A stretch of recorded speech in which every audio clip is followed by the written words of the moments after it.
I see you, Lauren.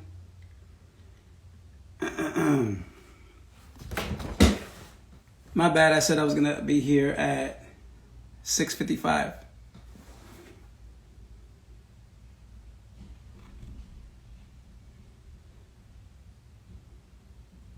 Just waiting for some people to join, and then we could start this live.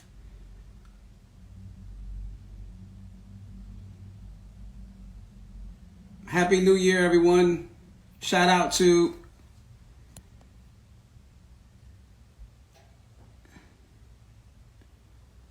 Erica, Priscilla's, JP Care Counseling, Latinx Social Work,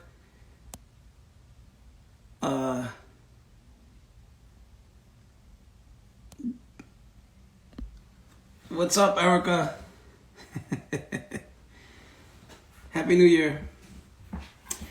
Okay, let me get right into it. It's already 7 o'clock p.m. and I don't want to take up any like extra time.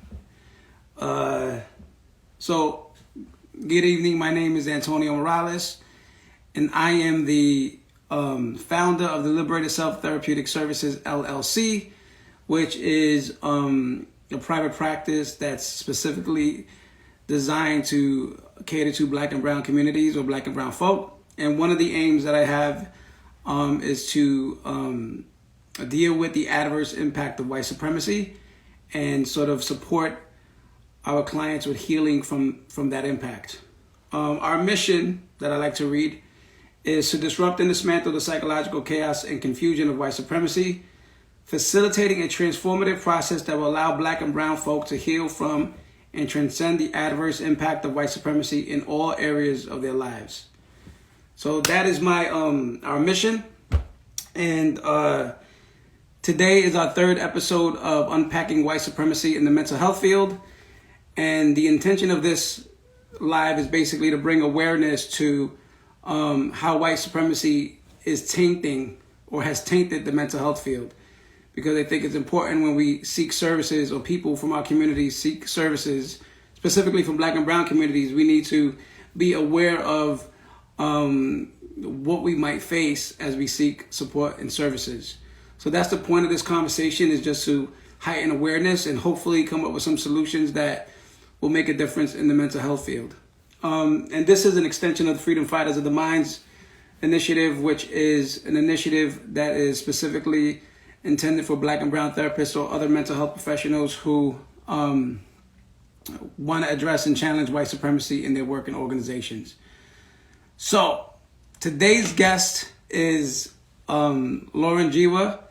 Lauren Giwa is a colleague of mine that I met during an internship in the Bronx, and a few years ago when I was doing my graduate program at Lehman College, and she was one of the staff members who worked at this particular site, which was Dewitt Clinton High School, and and so how Lauren came to be on this live was, I remember her from a time that we went. I mean, I remembered her from the internship, of course, but I remember a time when we went and we was volunteering at a soup kitchen with the students, and Lauren, well, some guy was thinking that the students and I were making fun of him. It was like, I guess, a client or something, or someone who attended the soup kitchen. And he came up to me like beefing, and he was like about to shank me. And then Lauren got in the middle and sort of had him back up. So I was, it was an interesting experience, because the goal, because in the Bronx, when you work at Dewitt Clinton High School, you see gang violence all the time. You have the Dominican and black gangs. They're like fighting each other, which makes no sense, I know, but they were fighting each other a lot. So our students were used to experiencing violence. And so when this guy was in my face, you have to not resort to violence, because that's more of the same stuff. And so the students, I had a model for the students, how not to be violent with your own community members. And what was interesting about that, and I'll go back to Lauren again, is that I found myself getting triggered. Like, I was trying to be like calm, but then I was getting triggered, and that's when Lauren stepped in. So big up to Lauren for like getting in the way of me potentially getting shanked. That's something that sticks in my mind all the time. Now, without further ado, I'm gonna have Lauren show up into this because I know that she's waiting for me to include her, and then we will start officially.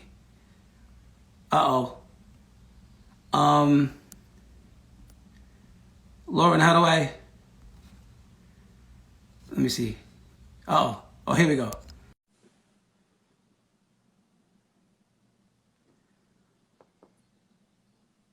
Lauren, there you go. Hello. I'm like, as you're telling this story, I'm like laughing. and then, you did almost get shanked, But again, we come together, we leave together. It was very not on my watch. No one's getting hurt here. But, again, that was something that you refreshed my memory on because that's just who I am, just someone who speaks up and shows up. So I'm just glad I was able to show up for you back then. Yes, I mean, that's something, Lauren, that like really, really like, it's a memory, right? It's a defining for me in my sort of professional career. Thinking about like when we're like social workers or other mental health professionals and we have to go into communities that might treat us in violent ways. Like it's a huge learning experience, for me. And it also sort of speaks to how dangerous that our profession could be. You never know where you're gonna end up and who's gonna try to shank you. You know what I'm saying? Well, I can't think of the state, but I think this month there was someone, a CPS worker, that did get murdered, trying to just do their job. And so it is a very, social work.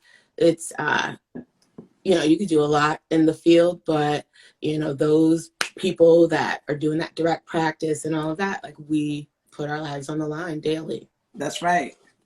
Now, Lauren, before you begin with your sort of formal introduction, yes. I love to do an icebreaker with everyone who comes on and sort of participate in this conversation.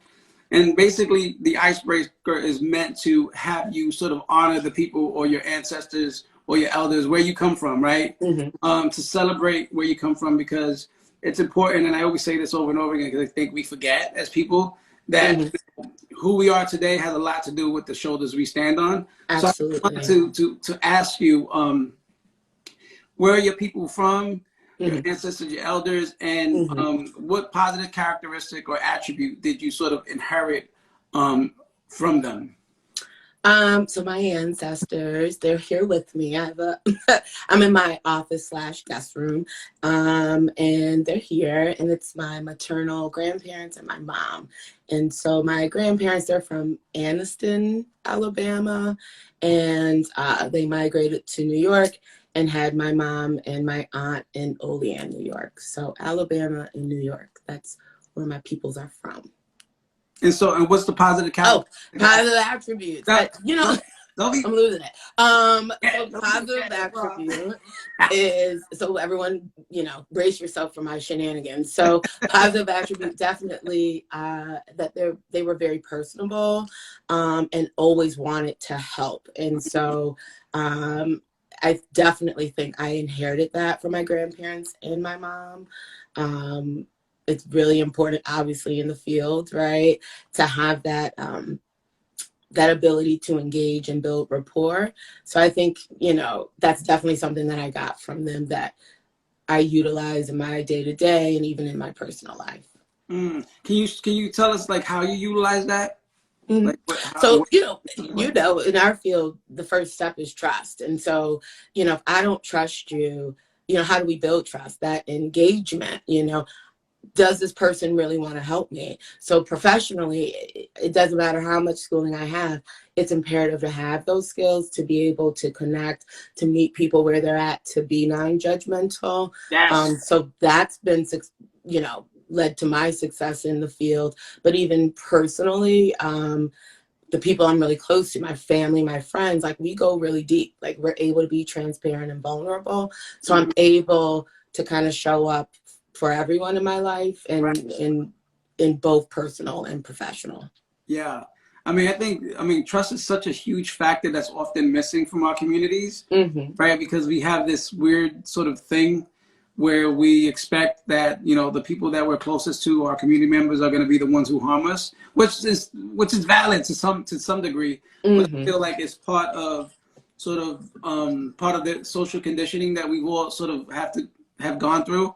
Where, we're taught to be weary of our own people, right? That's like that. It's almost like when you think about how, you know, when you think about how white supremacy works, it sort of convinces us that we are to be afraid of each other. Yeah, like we can't trust each other because that's that sort of implicit bias that we internalize based on the rhetoric of white supremacy. So that's an interesting. But look at that. That's why when we make it, we get out, right? Yeah. We gotta go. Right. How welcoming are those suburban places? I don't know. No. So now that we actually looked at, we went through the icebreaker, I want to sort of have you now formally introduce yourself and talk about, you know, what is it that you do right now, what's your current position, and just, you know, basically let us know what's going on with you. All right. What do I do? I feel like everyone always asks that, and it's always something different. So today, I'm currently running a solo practice and co-running or co-operating a group practice called South End Psychiatry. And so for my group practice, I've been in business this year, it'll be 6 years. And then for South End Psychiatry, it'll be 2 years. And so, you know, with the group practice, I see clients do, you know, again, that direct practice, but with the group practice, I'm more of like an administrator. So I literally, you know, onboard clinicians. So from beginning to end, I'm with my therapist. So onboarding, training them on the EHR, doing the QA, reading the notes, doing the billing, providing clinical supervision.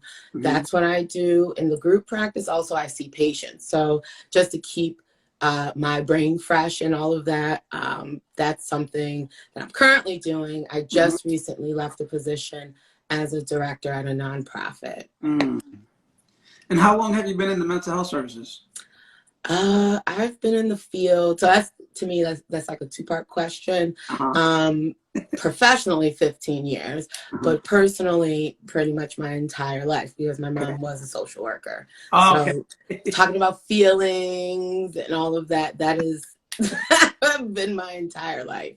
My daughter hates it, but talk about it. That is what I grew up with. That's so interesting because, like, I don't. Obviously, my mother was not a social worker, but how does that, you think, sort of shape your sort of growing up, you know, experience? Like as you're like dealing with a parent who's a social worker, that's not like, it's different, right? Because social work is different. So it's so funny. Certain things I didn't get until I was an adult, like the joke of, I have a friend, you know, and so because I always would do that with my mom because my friends knew, you know, Miss Jerry can, you know, I could tell Lauren this because I know Miss Jerry will let her know, you know, and so I would always say, oh, I'm asking for a friend. Like that was a, you know, a joke for everyone, but I'm like, no, I'm really asking. Like my friend, well, how do you handle this? How do you handle that? And my mom created that space where it wasn't judgmental, like, who are these friends that you're hanging out with, or what are you doing? It really was like, wow, that's interesting. Where do we come up with that? And then provide support. And so just having that that freedom to be me, or have that freedom to be emotional. I cry all the time, good, bad, whatever. And I don't care because both parents actually were very emotional, but they, again, created that warm, welcoming space. And that was really important for me, for my upbringing, and also kind of how I got into the field. Yo, you know why that's so dope? Because I always am like, I'm sort of disappointed that my mother wasn't J-Lo. Not that I don't love my mother, because I do. But imagine if J-Lo was my mother, right? Completely different conversation. So will we even be here? No. But I never, right? Would I be here? I don't know. But now I'm thinking, wow, it would have been interesting to have a mom who has a level of emotional intelligence where we can have safe spaces to express ourselves, right? Because I think that's something that it sounds like your mom provided you through her emotional intelligence, though, because now that social worker is grounded. You know what I'm saying? Yes. So she was a super social worker. Like, she really went above and beyond. And again, like, being personable, having that desire to help people, like, that's what I have. And people always just walked up to me and talked to me. So like, that really was, I had the best role model to be here, So I absolutely treasure that, because again, not everyone has like that safe space at home, and I did. And so, I try to keep that with my own child. There's nothing too big or too small to tell me, because eventually I'm going to find out. Exactly. So tell me now. But I think when I think about that, I think of sort of the right, because they don't have that sort of foundation at home where they can sort of see a model of groundedness. And so I think that's so important, to be able to create spaces for children where they can express themselves, and not feel judged by their parents, because I think parents think that somehow, that child belongs to them, when in fact that child is the child of the universe. And so that's a beautiful thing to sort of to hear. And it almost makes me feel like I shouldn't even ask the next question about, oh, maybe I should, because there might be different reasons. I don't know. What is it? What inspired you to get into the field? I'm like thinking it's your mom now. So that's it. My mom, like, like anybody who, she passed in 2009. And when I tell you, my oldest sister has it, like, her book, when you come in and sign, it was filled. They had to get another one, because clients from, she worked for YWCA. So, displaced families with domestic violence. She worked in housing. She did elder care. Like, she's, whatever she signed up for, she gave her all. And, never, no one was too crazy or too smelly or too rude, right, to get services. Like, she knew that's a defense mechanism. Okay, you yelling and screaming. All right, let's get to work. And so, like, that was what I loved about her, is like, she really took pride in it. And, also, she didn't just, I'm a social worker 9 to 5 and I'm this horrible person when I get home. Like, she carried, she really lived out what she shared with her clients. And like, that is what I do. So like, I really hold my patients accountable, because I do it for myself. So that's what makes me a good clinician. I'm not just telling you stuff. I'm actively living it with you. Yes. Beautiful. I love that. That's such a great plug for social workers. Look at that. Yes. Now, obviously, the conversation is about unpacking white supremacy. And before we delve into sort of looking at examples that you might have seen or experienced in your time in the field, how would you yourself define white supremacy? Now, this is not a right or wrong answer. It's just whatever makes sense to you when it comes to like the definition of white supremacy, because there's so many ways we could define it. So how would you define it? I love it. You asked that in such a therapist way. There's no right or wrong answer.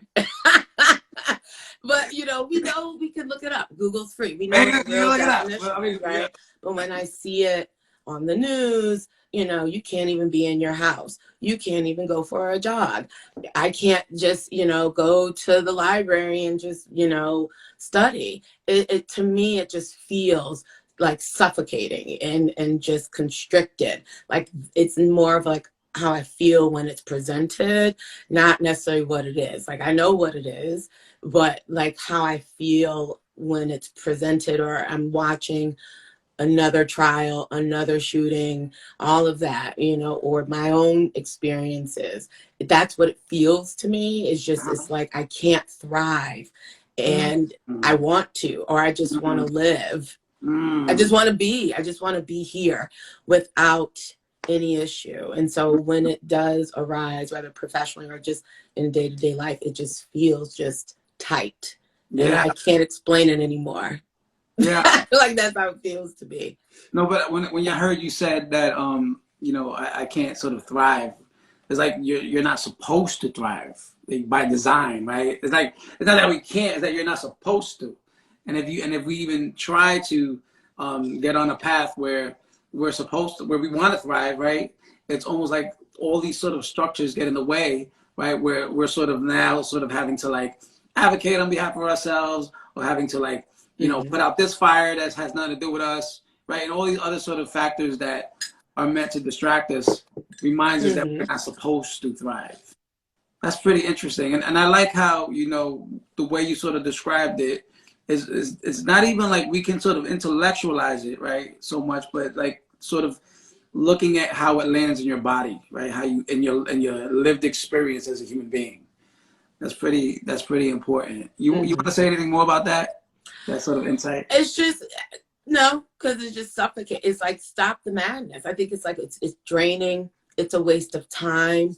You know, whatever your mission is, whatever industry, you're wasting time. You're not getting eligible candidates in those seats because of who they are and what they look like. So it's just a waste of time. And like, it's that, or like feeling helpless in moments, you know, because no matter where I am or what I do, you know, I'm seen as less than.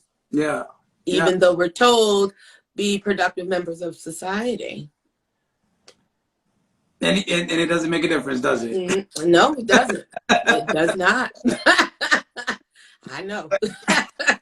Like I think about, like, you know, how many people get higher levels of levels of education, and they earn all these degrees, but they still walk into the room and no one even acknowledges the fact that they have this training or development.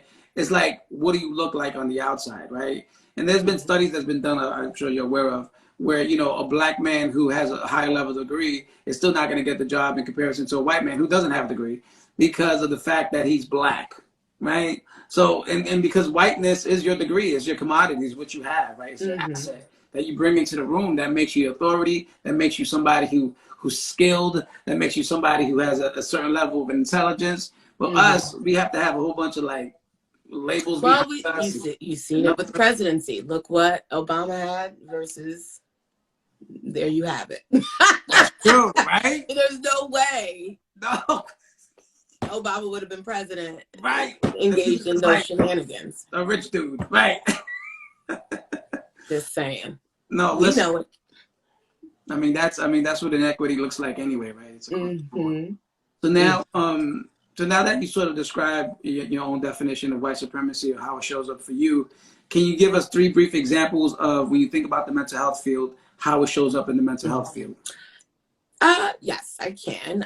You know, like I said, being in the field professionally 15 years, I started out as an administrative assistant in a mental health clinic, all the way to director and all of that. So I've seen a lot. And so just to piggyback off of it's not designed to thrive, you know, on a macro level, funding for these programs. And so I can't speak on any other city because I've only worked in New York City and New York State. So I'm going to be referencing that as an example. But the funding for programs, I've started up programs and all of that. You know, the funding's great. This is what we're going to do. Fantastic.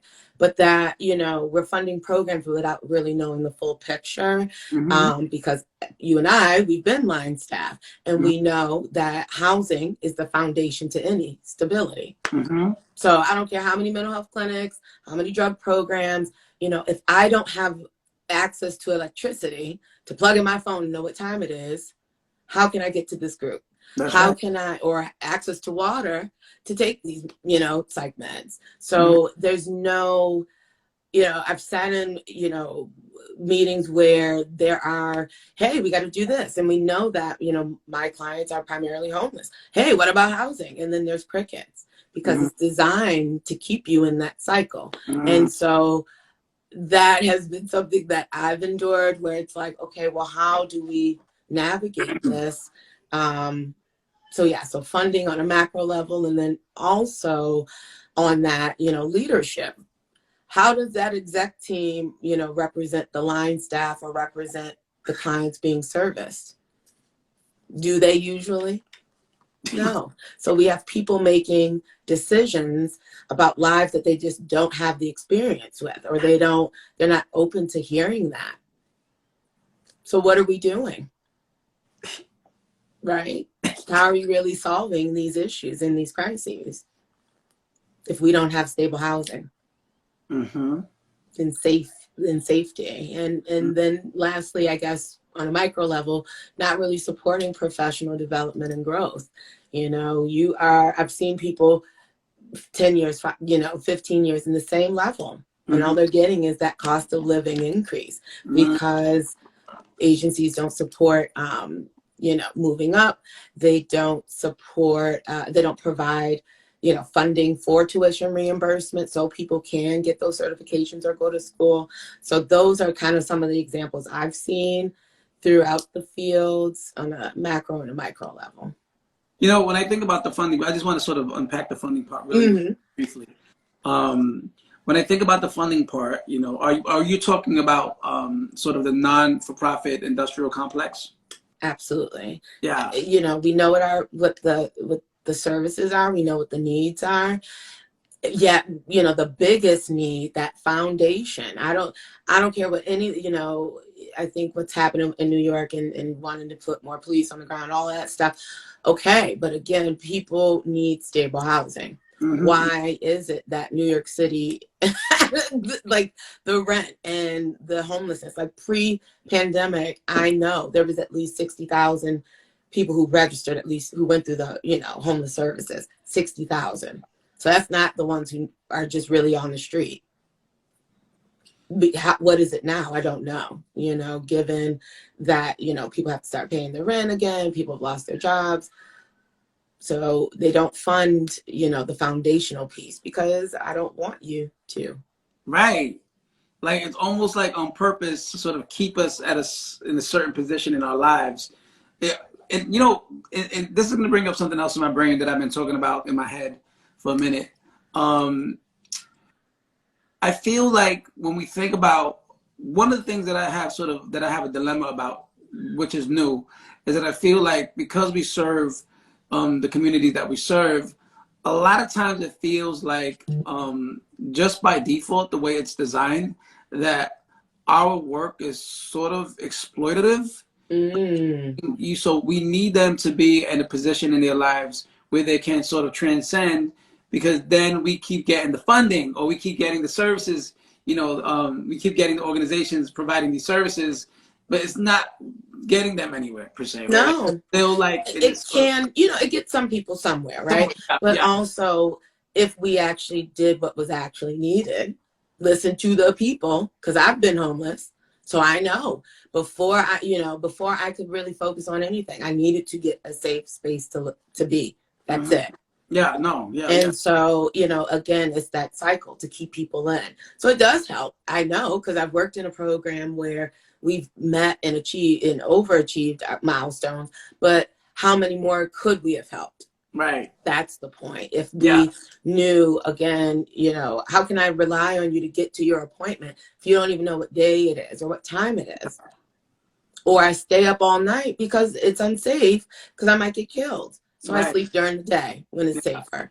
How are you going to make it to your mental health appointment? Yeah. It's almost like we can't save them all, right? We get maybe 1 or 2 or 3 or 5 people, we can't save them all. And that's the expectation.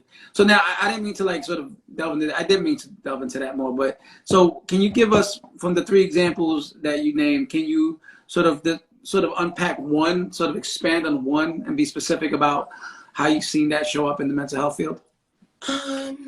I can't. I'll use myself. Keep it on the eye. That's a very therapeutic thing.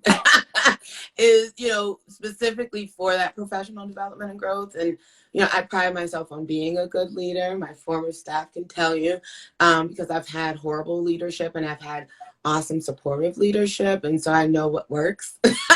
That's, being supportive, being collaborative. But, white supremacy is why I made, how I got to New York. That is literally how I got to New York City, because I was an administrative assistant at a mental health clinic and I already had my undergrad degree.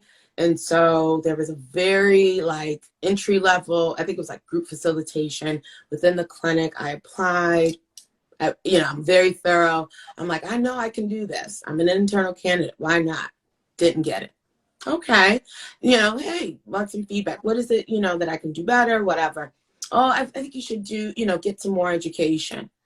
Okay. So, a month before I got terminated, I figured out, I wanted to go to University at Buffalo. They had a night program for social work. So I'm like asking about tuition reimbursement, not going to impact this work schedule, nothing. I just wanted to know. Mm-hmm. Nobody says anything. No one gets back to me. All right. Well, I go to work and I'm sick. No one, clients aren't complaining. My work is getting done. I'm doing my work. And so I had a clinician come up. Oh, you got to get out of here. Take the rest of the day off. I'm hourly. At that point, this is 2008. I'm making like $10 an hour. Single parent. And I said, I can't afford to take the rest of the day. Right. I said, my work is in. No one's complaining. I don't have time to afford to take off. Okay. She turned around and left. Finished my day, went home, woke up to a phone call. Don't bother coming in. You've been terminated for insubordination. Now, right? No write-ups, no nothing, right? But when I was an admin, oh, Lauren, so great. Everyone loves you. The clients say you're so sweet. But when I wanted to be educated and I wanted to move up, I got fired for it. Wow. Just because you wanted more for yourself. Right, because there was nothing there. My work was always done. So a clinician who was not my boss told me to go home. I said, I can't afford it because I couldn't take a half day. That's what she told my boss, and that's what they fired me. So, all of that. And I tried to look for a job in Buffalo, and I just couldn't. So my friends who, because I went to Buff State, they already had graduated, went back home to New York. They said, well, come to New York. There's more opportunities, and if it doesn't work, you're not going to be stranded. You just take the bus home. And so my very first job offer in New York City was with Good Shepherd Services, and that was through the agency we eventually met at the interview. Do you know, we support because I was a peer specialist or a peer something. I wasn't a social worker yet. And, we support our staff in going to grad school. Do you know what you can start off making as a social worker? We provide the tuition reimbursement. We're right next door because I worked at Walton High School and I went to Lehman. You can intern here. And because again, you have to have an internship. You can intern at the school and then work at night. Like I just left.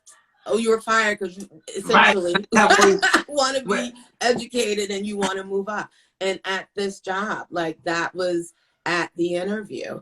And so ever since then, it wasn't an easy ride, but I've been the most successful in my career since leaving. So, everything is part of the plan. But, I knew I didn't internalize anything. I knew I was qualified. I knew going to grad school wasn't going to impact this job. So I knew it was them. It was more shocking because that was my first experience. I was like probably about 22, 23. Like, wow, this is the stuff my parents, and grandparents have been telling me, because no one's ever just flat out and called me the N-word or any of that. I'm just like, I just want to go to school. Like that was really difficult. There's more emotional, but not, like I said, I didn't internalize that. And look where I am. Yeah, but it did pay off for you. But I think, where you landed paid off for you, right? Because then you obviously got all these sort of other opportunities presented to you. But on the inside, it must have impacted you, right? It's not like it just goes away as an experience. Can you sort of say more about, like, even though you didn't internalize it, like the feeling of it? Because you're saying, they were right. My parents told me about this, right? So can you say it's still that constricting feeling, that helpless feeling. I know I didn't do anything. Right. I'm like, pen to paper. What is the logic? I didn't do anything. But, again, everything's about perception. If I know I didn't do anything, I know that's you. Yeah. You don't want me to be successful because I will be. So now, over the years, I take it as a compliment. Because instead of working at a practice, I own two. Right. So thank you. So that's the point. It did impact me more about like, wow, this is happening, and again, you can't make sense out of nonsense. So I knew that. I'm like, okay, I couldn't take too much time to cry about it. because I had a kid to feed. My daughter was like 4. So I'm like, okay, well, what do I do? And so as I was trying to get a job, just things weren't working out and it didn't make sense. So on top of that, it was like a month and a half before I decided to move to New York, where I'm freaking out. Like, why won't anyone want to hire me? I fit, I check all the boxes. But again, everything's part of the plan. It means my time was up there. That's right. Because the first job offer I got, please go back to school. We support it. Right, right. I think about, like, obviously there's something intrinsic about you that will allow you to sort of keep your head up and keep moving forward. What do you say to people who might not have that sort of intrinsic characteristic where they can keep their head up and keep moving forward, and instead they become discouraged and stop? What would you say to people who get stopped when some kind of challenge like that showed up for you comes up for them? So that is a really good question. I've always been like this, and so I can thank childhood trauma for that. But what I do tell my clients, though, is, again, take a step back. Do that reality testing. Did I really do something? Have I been late? Was I whatever it is that they're saying is happening? Take a step back. Mm-hmm. Did I or did I not do this? And then if it's not, then again, does this space serve me? So I've quit jobs or been terminated or whatever, and unfortunate times. But so if wow, this is no longer a good fit, do what's right for you and start doing an exit plan. How do I get out of here that it serves me the best, right? Because if these people don't care about you, how can you get what you can get and get out? And so, I have other people who, their job is paying for their training. Their job is, providing them clinical hours. Mm-hmm. What can I get from here? Mm-hmm. Yeah, no. They'll fire you in a minute, or, they will, if you die, they'll, oh, wow. And, here's EAP services, and they have your job posted already. So it's about really understanding what can you get. And that's just really what it is. Is it me? So reflecting. If it is you, what are some things you can change? If it's something that is bigger than what you can change, definitely seek treatment if you can. And then also start making an exit plan. So I'm not telling people to be hasty and just up and quit, and you have mouth to feed or taking care of yourself, but start making an exit plan. How can I get up out of here? What can I get from here? So for social workers, it's 3 years clinical time. Can you do it? If not, again, can I apply somewhere else and get that? Because it's about your wellness. If you're not well, how good of a provider can you be? So It's really about gauging what your threshold is. Mm-hmm. I have a high threshold for shenanigans, but I'm getting old and I don't feel like dealing with it. So I just cut it off. I just don't got time for that. Get out of here with that. So, it's just, again, doing the actual work, right? And so part of manifesting is doing the actual work. So I know what I bring to the table. I know my worth. So you're going to pay me my worth, or I'm not doing it, right? Or I'm not tolerating this. So it's also doing the actual work on the side. Let those, microaggressions or those frustrations motivate you to keep working on your side project. That's how I had my second business. Certain things was happening at my full time. And I could cry about it, which I did. But then I also said, let me go somewhere where I'm celebrated. Yeah. I love to help people. Let me go somewhere where I'm appreciated. So it's really about checking yourself, if it's stuff that you need to fix, get that help, and also creating those exit plans to get out. Yeah. No, I think the checking yourself is so important, because a lot of times we forget that what's going on is not about us. Right, it's something that is very sort of, it's sort of not only is this historical, but obviously systemic. Even though there's an interpersonal part there and component there as well, and so it's never about us when we're dealing with those sort of challenges where people are creating or putting barriers in our way. And I mean, I had this experience myself, right? Like in my last position, I mean, it was like a hellhole. I didn't even know. I was like, wait, what? Wait. I was like, really, like. not understanding what was happening to me. It was almost like Twilight Zone-y. Like, it's very gaslighting as well, which is abusive, because you really think it's you. And it's like, I'm on planet Earth. All the way on planet Earth. You hired me to do this job. I'm trying to do it. Hey now, you know, or society said, if you don't like your job, get a better one. I'm trying. Nope. So what is it, right? Look at everyone's stressed out about Starbucks and Burger King and all that. Those people left. They're tired of shenanigans, right? No, it's true. That's what society says, and we're doing it. What is the problem? Right. Well, the problem is not us. So it's not us. It's not us. That's the point.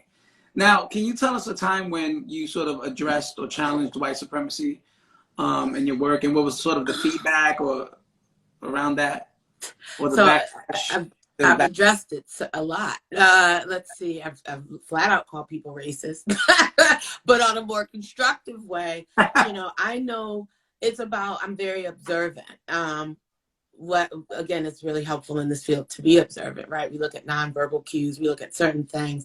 And so I knew, you know, collectively, people have to have a title or credentials to get change. So I'll just use my old place, you know, in 2014, people were making, you know, there's some people on my team that was making $33,000 in New York City in 2014. And I'm just like, you know, as a social worker, line staffer, I'm like, hey, people can't live. We had staff living in the shelters with our clients because they couldn't afford a place to live. Yes, hello. So as a social worker, oh, we're a nonprofit, we don't have it.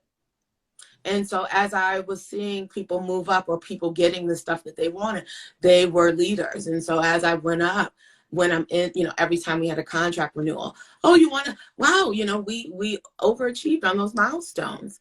You know, pizza parties are great. Sending out an awesome email is fantastic. People want coins, you know, so pay these people. So it's about paying people their worth. And so, because you're not a licensed whatever doesn't mean you don't deserve a, you know, livable wage. So, you know, every time we would go in for those contract renewals and we would overachieve, that would be right. That would be the energy I could use to say, like, we'll pay them.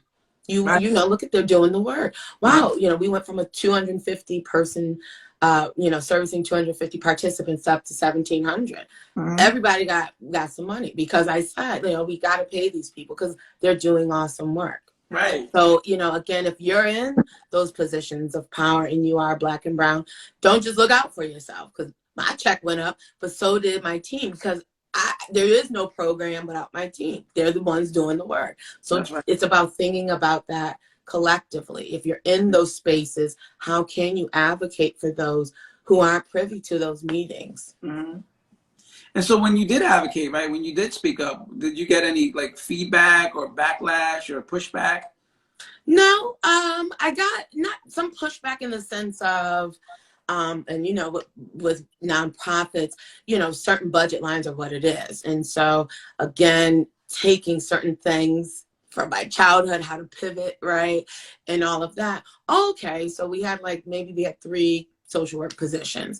Can we, you know, take one of them, make it a case manager position, and give that difference to the peers so that they can get a higher salary? So I'm not closing a line. I'm not, you know, doing anything crazy, but it's about learning how to be creative with what you're given. So they were able to do that when the budget was what it was. There was no wiggle room. But then when we would go back for renewals, you know, can we raise that? Or this is what the market rate is right now. Like, you know, COLA is not enough. So, you know, the only pushback was, you know, because the money is allotted in a certain way, but our funder, because I was prepared, again, we still did the work. We're not taking away a line. Someone still can have an opportunity to get a job, but we also are showing value to the staff that's already here. Yeah, no, that's awesome. I'm glad you didn't get so much pushback. I mean, that was one example. There was other pushback and other things. That's a conversation for another day. So when you think about this, the topic of this conversation obviously is unpacking white supremacy in the mental health field. Can you sort of give one solution when you think about white supremacy as a sort of barrier, as an obstacle, as a challenge that hinders us from sort of doing the work that we could do, right, or even sort of further harms our clients. Mm-hmm. What would be a solution? What is a solution you can think of? One solution that might help in this conversation or in this sort of context. To me, because again, it takes two to be in any kind of relationship. So it's two, us and them, right? There's certain things we have to do as individuals. It's really imperative for us to make space. It's always my duty to speak up. If we figure out what's the worst that can happen, and if death and violence and nothing horrific is the outcome, to speak up, even if it's, you better pronounce my name correctly. Always make space for yourself, because if we don't, we're also enabling people how to treat us, right? And we're dishonoring ourselves. So as individuals, we need to make more space for ourselves. And then, if you are a white person in power, it's imperative to create space, right, for Black and brown people. We are educated. We are getting certifications. We are doing awesome work. So it's about creating space for that. Also making space for criticism and feedback. Don't have this race and equity team and I bring you, hey, half of these people are racist, and then you don't do anything about it, right? So also make space for feedback and change.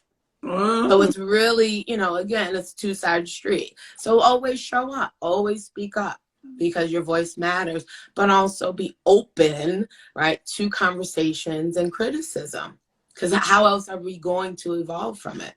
No. It sounds like basically you're saying taking an active role and being part of the solution, and not just sort of sitting back and thinking that things are going to shift or change just because, right? Like just because. Mm-hmm. I want you to stop right there. You just did full circle. You said part of the solution. That was the name of the soup kitchen, Pots. Oh, Pots!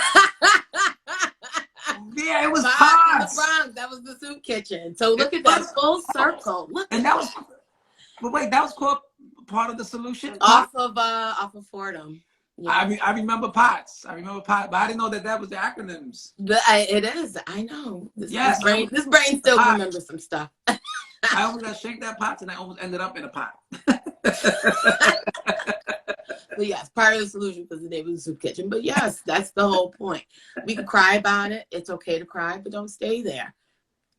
Because crying about it isn't going to do anything. It's really about taking action. And so even if it's on a micro level, correcting people.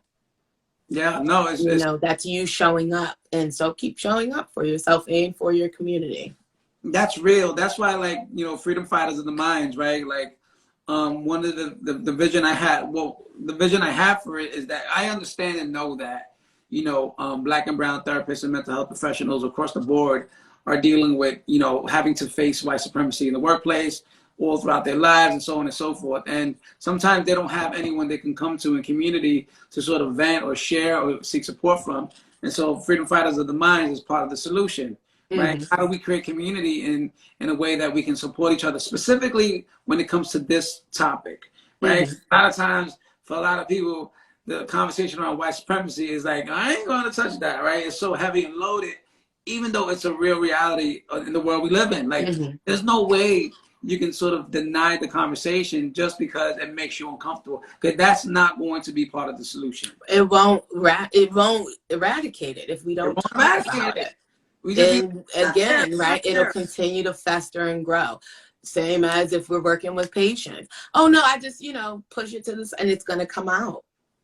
And then it does. And so it's about, let us be open to it. There's evidence, there's enough think pieces out there. Where is the action and how are you showing up? And so does that mean become a politician? No, but is that being aware of who you vote in? Yes. Like things like that, so it's very heavy, but there are opportunities to grow and thrive in it. And I think that is a characteristic in me. Like, I will always find beauty in something. And, that's just how it is. So, oh, wow, they fired me for nothing. And even if I couldn't see it, the first job offer I got, please go back to school. We support it. What? Yeah, no, yeah, no. Listen, what you just said, right? When you think about sort of uh, the possibility of being fired and then having something else show up for you, even inside of the challenges that show up for us in the workplace or in other spaces, what it does, I think, what I've learned is that it sharpens you up, right, as a professional, as a human being. Like, it really does build character for you. Like, you build character based on the adversities that you're forced to sort of deal with and work through. And, that's something I see, that now I see the beauty in that, right? Because you talk about, like, it's beautiful. There is a beauty in that because it gives us an opportunity to show up. Because when it's like, we think about a coal, right? A coal under pressure creates diamonds. And so it's the same thing. Like, if we're never under pressure, we don't get to shine. And I feel, and it's not to like make it like, oh yeah, come for us and like, like be and prejudice and so on and so forth. It's almost like when life gives you these challenges, right?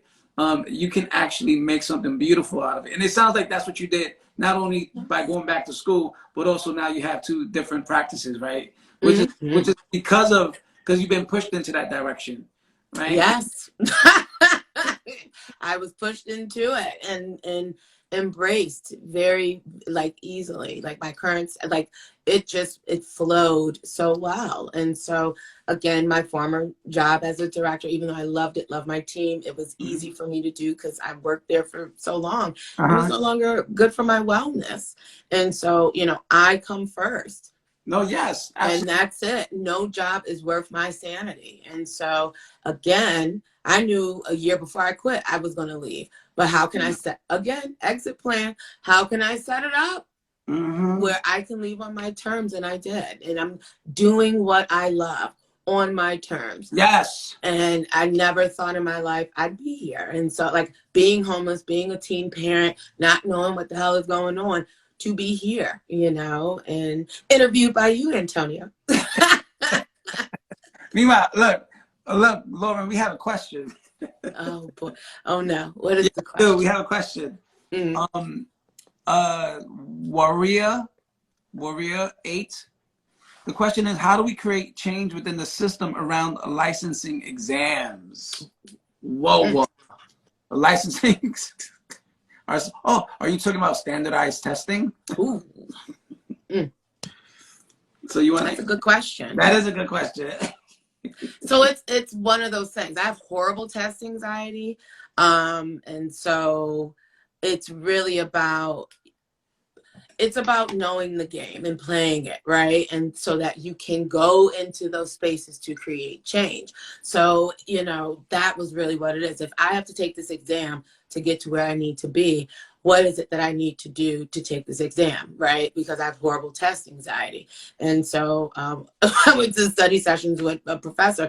He said, go halfway through the exam, go to the bathroom and cry.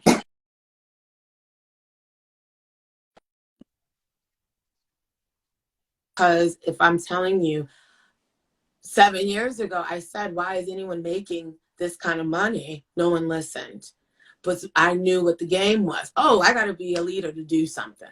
So it's really about where are you at and what you want to achieve. But if it's specifically about the test, getting that LC, that will open up a gateway for you. So it's like, how can I get through that? So you have to figure out what is it about you, about that exam, so you can get through it, because that's what it is. We got to take it. How do we get through it so we can, evoke that change in other areas? But I think what's also important to point out is that those licensing exams are not going to change. And it's a double-edged sword, right? Think about it. You can't pass after if you fail. Failing is it like a C. And think about it, right? Or maybe it's not necessarily the testing, but how you give it. I do believe in that, because again, can I give this test in a different way? Because people learn and perform differently. That's important. But again, it's about having that skill. Would you want, a C or a D doctor? No. Would you want a C or a D therapist? No. So, it is a very important test. Because again, people are putting their emotional lives in your hands. And so I want to make sure that you're skilled. I think if how we take it, could it be tweaked or could there be other options? I think that could be it. Yeah, I think it said I had to think like a white person to pass it. That's interesting. How do we sort of interpret that, you think? Thinking like a white person. Well, that was how it was, right? It was like not to think about what you would do. What is the code of ethics, or what would Bob in Wisconsin do? Because that was how we were always taught. Because that is the collective. It doesn't embrace, it's a generalized exam like the SAT, and it doesn't really showcase your actual skill. I did horrible on my SAT, so bad I can't remember the score. That was how traumatized I was. So I'm like, I'm not gonna be anything. But I did pick a school that looked at not just my SATs, but my overall performance. And I have horrible test anxiety. So I had extracurriculars and all of that. And so, if all schools went off of SAT scores, I wouldn't be here. Doesn't mean that I'm not smart. So again, it can be triggering, or like, how do I not know this?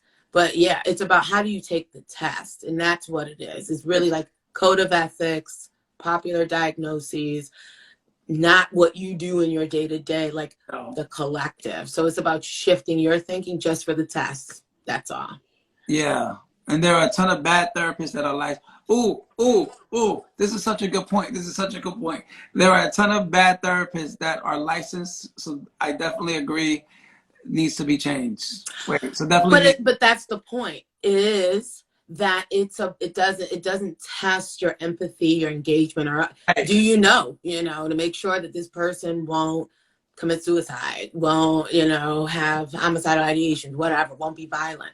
So that's the whole point. It doesn't test, and I don't know how you really can, right, your level of empathy. Maybe you can, I don't know, do that research. But like, it doesn't test for that. It tests like, can you ensure that if you see certain things in people, that you can assist them? Yeah, but will they? It's basic sort of entry level, right? Like the things that you really wouldn't do, but then you have to do, right? But I think another thing that I want to add to that conversation is these standardized tests when it comes to our specific field. I'll talk about social work. Came in as a way of sort of being a gatekeeper, right? And it was because that's how we worked, right? For Good Shepherds. I worked at a YBC, a young adult borough center. So you're too old to be in traditional daytime school. So we had 19, 20, 21-year-olds in high school. And they weren't stupid, right? They had a lot of, family things happening, environmental things. But specifically, English wasn't their first language. So I'm failing the regents year after year. Because English isn't my first language. Right. So just think about how you internalize that. I am stupid. What's the point? That's the point. I mean, I think what we don't recognize, when I think about social work, I know that standardized testing came in when it started getting blacker and browner, right? Because all the other people were grandfathered in before, when they were mostly white, social workers. And so they didn't need these standardized testing because they have the authority automatically. But when we started coming into the field, standardized testing, and that's not the only reason, but that's one of the main reasons why. The same way you think about how, community colleges and other universities were free until we started getting education. And then now there's tuition that you have to pay. And so all of those sort of incremental steps that different various systems take to keep us from accessing those spaces is part of the standardized testing, right? That's so there is this sort of, okay, we have to sort of meet the basic standard, the entry level standard. However, it is really, for me, in my opinion, because I don't trust any of these systems, right? It is a gatekeeping mechanism. It's like, we get to tell you who gets to show up and who doesn't in these spaces. And you said it like 1,000 times that you have testing anxiety.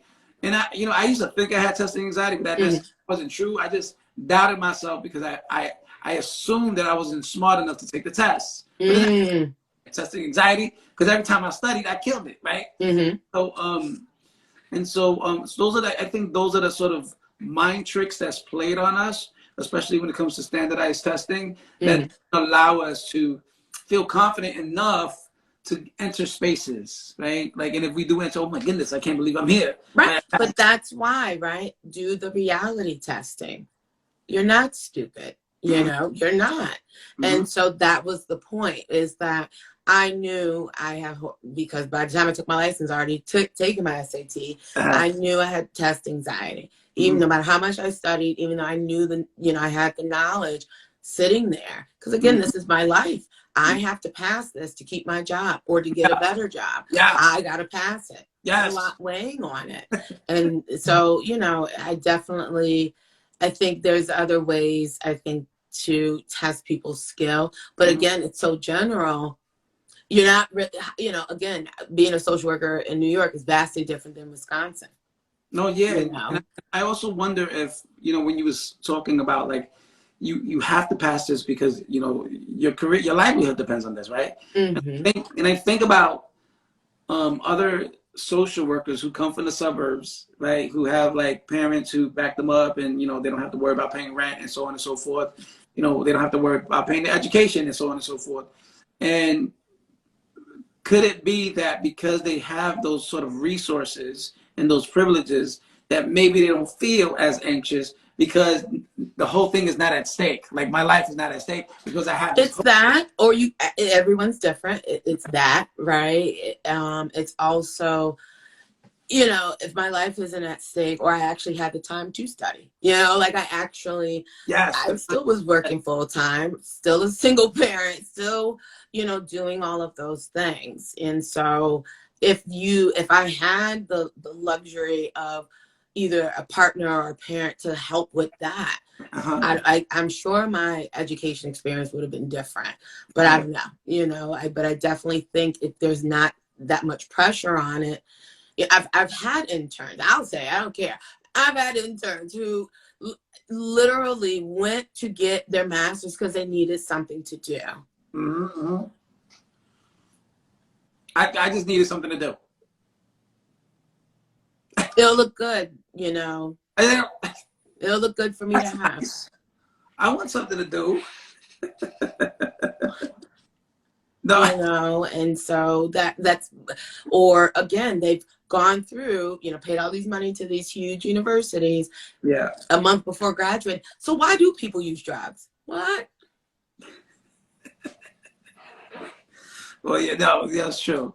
Well, I'm looking at the time now, and it's 8:02, and I love to like be on time, right? I don't want anyone to like go over an hour, because I respect and honor people. The fact that, people even showed up means that they took a time out of their day or night to come join us. That. I want to honor that. I don't know who was there. I tried to not look because I also get anxious with that. Well, so I'm a hot mess, okay? If you didn't notice already. You're not a hot mess. Oh, don't be ridiculous. A hot mess can't do the work you do. So I want to thank you, Lauren, for joining us this evening on this IG Live. It is the 3rd episode of Unpacking White Supremacy in the Mental Health Field. Our next episode will be on February 15th with another guest that we have. Guest Sean Reeves will be with us. And if you're interested in Freedom Fighters of the Mind, again, it's for Black and brown therapists and mental health professionals. You can email me at antonio@theliberatedself.org to get the link for tomorrow's meeting. Tomorrow we have our 3rd meeting for the Freedom Fighters of the Minds initiative, and it will be from 7 p.m. Eastern Standard Time to 8:30 p.m. And that's where, we have a lot of people who actually are supposed to come. Let's see what happens, because a whole bunch of people I'm excited for you. It's important. People, you and I spoke. You feel like you're alone, and we had a lot of stuff to chat about. Yes, and it was so important. What I've noticed about that particular community that is now starting up is that people feel relieved that they're not alone. Like, that's the thing that made me start these lives, is because it's like, wait a minute. So, because if you're not in the meeting, you're not privy to those conversations because it's private, right? But if I took it on the IG Lives, at least we can sort of spread awareness that's not in a private conversation, but out in the open, where people could be like, oh, I'm not alone. So that's the reason why I started, just because of what was happening in the Freedom Fighters of the Mind during the first meeting. And so you can join us if you're a mental health professional or therapist. Again, just email me. And I guess that's it. Well, thank you for having me. Have a good night, everybody. Have a great night. Thank you for the, it says that this seems awesome, important platform. Thank you so much for that feedback. We appreciate it. Anyway, that is all for tonight. Have a great night and be well and be safe. And we'll speak to you soon. Peace out. Now, let me see if I can shut this off because that like is going to shut off by itself. I don't know how to shut this off. Hold on. Oh, we're getting old. I think I do this. Oh, wait, I got it. Wait. Yes.